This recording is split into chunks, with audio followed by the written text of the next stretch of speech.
Hello students, good afternoon. So today we are moving towards second point of treatment of reserves and accumulated or undistributed profits and losses. Okay.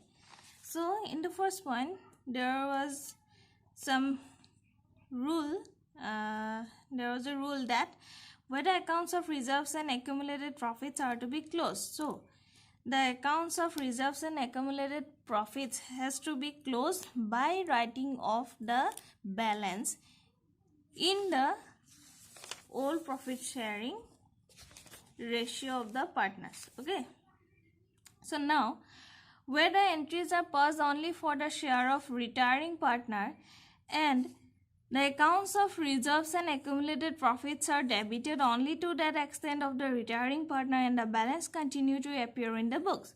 Here it is said that entries are passed only for the share of retiring partner. The retiring partner, the share of the retiring partner in case of if there is any reserves or reserve fund as well as accumulated profits and losses, then that share will be transferred to the retiring partner's capital account or current account, but the balance of after giving the part or share of retiring partner in the reserves and reserve fund or accumulated profits and loss, okay, undistributed profits and loss, that will be continue or will appear in the books of accounts. Okay, so that's why if it is decided to do so, the journal entry will be profit and loss account debit with the share of retiring partner, reserve fund account or general reserve account debit with the share of retiring partner, means the from the total balance, okay, from the total balance of profit and loss account, that will be transferred the share of retiring partner to the retiring partner's capital or current account, as well as if there is any reserve fund balance, from the total balance the share of retiring partner will be transferred to his capital or current account. So see illustration number 22. A, B and C are partners in a firm sharing profits in the ratio 3:2:1.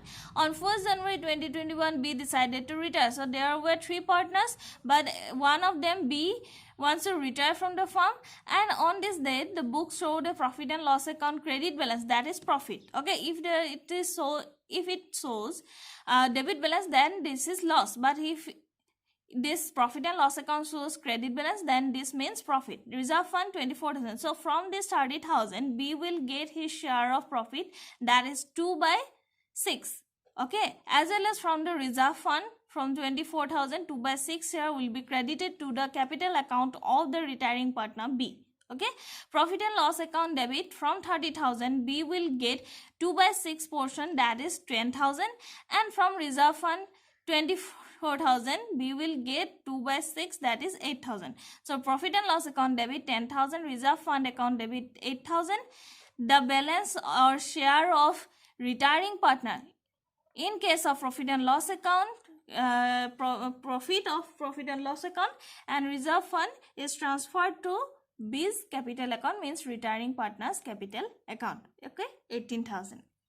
Now what about the third point, where the accounts of reserves and accumulated profits continue to appear in the books at the same amount and retiring partner is given benefit without debiting the accounts of reserves and accumulated profit. Here it is said that in the earlier, the portion of retiring partner is given or credited to his current or capital account, but here it is said that for giving the share of retiring partner or for crediting the amount of undistributed profits and loss, accumulated profits and loss, then reserve fund and also reserves, so there is no need to debiting those accounts, but instead of that the all partners, means existing partners, all are all partners, but existing partner will compensate the retiring partner without debiting the accounts of reserves and accumulated profits and loss. Okay, so for this case, continuing partner's capital or current account debit will debited, and to retiring partner's capital or current account, means the retiring partner's share of reserves and accumulated profits will be compensated by the continuing partner for not debiting the specific accounts reserves and accumulated profit. The balance of reserves and accumulated profits will remain same even after the retirement of the partner, but as it is necessary to compensate the retiring partner or to fulfill the dues of retiring partner in case of reserves and accumulated profits, the existing partner will compensate him or them, okay, the retiring partner.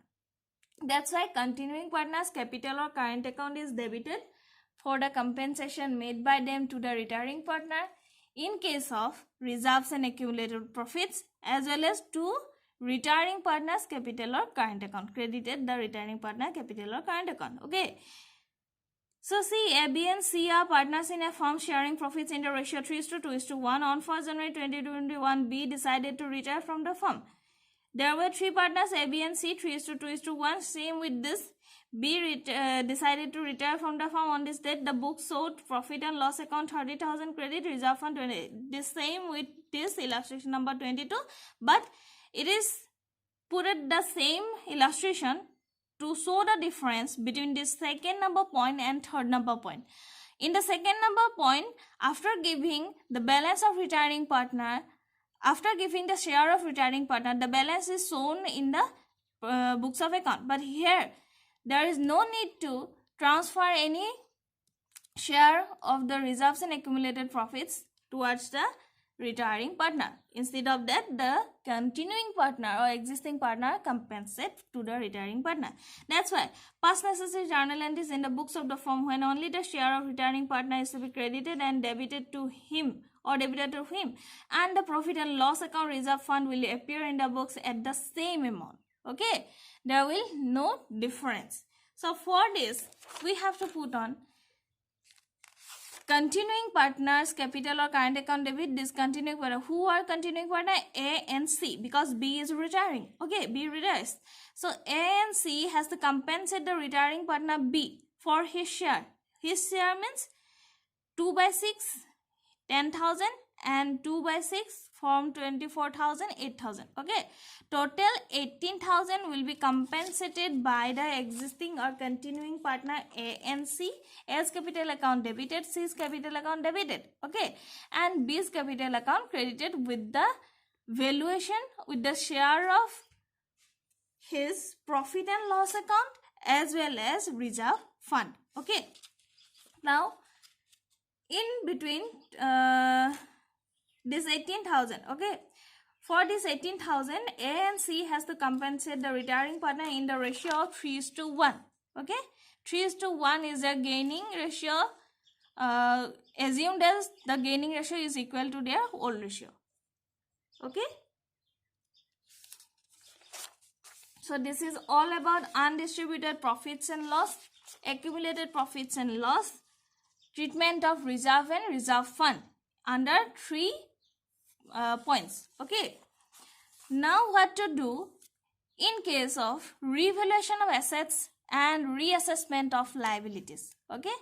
Revaluation of assets and reassessment of liabilities is already discussed at the time of admission of a partner. So in case of retirement of a partner, it is exactly same for the treatment of assets revaluation and reassessment of liabilities, okay. So for this, we can recall the points recall the rules of revaluation account, that increase in the value of assets and decrease in the amount of liabilities are credited to revaluation account. When asset is increasing, when the value of asset is increasing and liability is decreasing, means this is profit, and profit will be shown in the credit side of revaluation account, okay. Whereas decrease in the value of assets, increase in liabilities and creation of new provision made, etc. are debited to this account. When there is loss, that is new provision is created from the debtors, increase in liabilities have to pay more, that is loss actually, and decrease in the value of assets means there is depreciation or something else, okay. So these are all loss, and that loss will be shown in the debit side of revaluation account, okay. This is exactly same, there is no difference, is as with admission of at the time of admission of a partner as well as in the at the time of retirement of a partner. So revaluation will remain same, the rules also remain same. So we have to calculate only in this way. Profit will be transferred into the credit side and loss will be transferred into the debit side, okay. And If credit side is more than debit side, then there is revaluation profit, and if debit side is more than credit side, then there is revaluation loss. That loss has to be borne by all the partners, as well as if there is profit, then that profit will be shared by all the partners. Okay. So see, Ajay, Bijay and Shintu were partners sharing profits in the ratio 3:2:1 on the occasion of Ajay's retirement. Among these three partners, Ajay retires. The building, creditors and stock of the firm were revalued at 90,000, 18,000 and 26,000 respectively. Book value of the building, creditors and stock were 70,000, 20,000 and 30,000 respectively. So earlierly there's value. Okay, the value of building, creditors and stock 70,000, 20,000 and 30,000. Means building will be revalued 90,000. Building valuation is increased. Okay, creditors 18,000 valued at now, but earlierly it was 20,000. So this is also a profit. And after that, building, creditors and stock. Okay, stock were earlierly 30,000, but this is decreased, so it is a loss. Okay, so revaluation account will be debited with stock. Okay, because it is a loss. Revaluation account debit to stock account. 4,000 is loss. After that, there is increase in building and creditors. Okay, increase means decrease in creditors and increase in building. Increase in asset, decrease in liability. Okay, creditors is a liability. So building account debit, creditors account debit. Building account debited with 20,000, creditors account debited with 2,000. Okay, so 2,000 is profit, and to revaluation account, that is 22,000. So now credit side is 22,000, debit side is 4,000. So the difference between this debit and credit side means a profit of credit side. Okay, credit is more. So profit 18,000. That 18,000 will be divided among all the partners in their whole profit sharing ratio, means their existing as well as the retiring partners whole profit sharing ratio 3:2:1. Okay, 18,000 will be divided among the partners in their whole profit sharing ratio 3:2:1. 9,000 will be in Ajay's capital account. Bijay's capital account will be credited with 6,000, and Shintu's capital account will be credited with 3,000. Okay, so this is all about the treatment of revaluation of assets and reassessment of liabilities. Okay, after that we will discuss about share of profits and losses up to date of retirement. So this is all for today. If you have any queries, then ask me.